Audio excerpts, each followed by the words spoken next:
ఇప్పుడు ఇలాగైనా చెప్తాడు, దేన్ని కాపాడుకోవాలి? ఆత్మను కాపాడుకోవాలి. ఆత్మకు ఎప్పుడు మచ్చ దేని ద్వారా వచ్చినా అది వదిలిపెట్టాలి.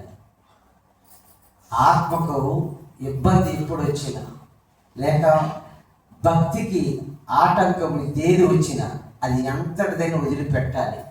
ఈ కడవల దినాల్లో మనము నేర్చుకోవలసిన ఒక అద్భుతమైన పనిది.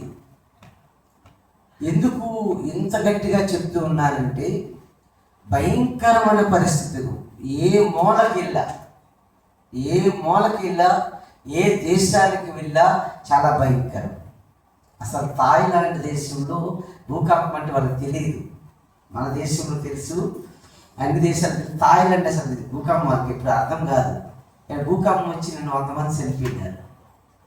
మయన్మార్లో ఎంతమంది చనిపోయారు అంటే 1000 మంది.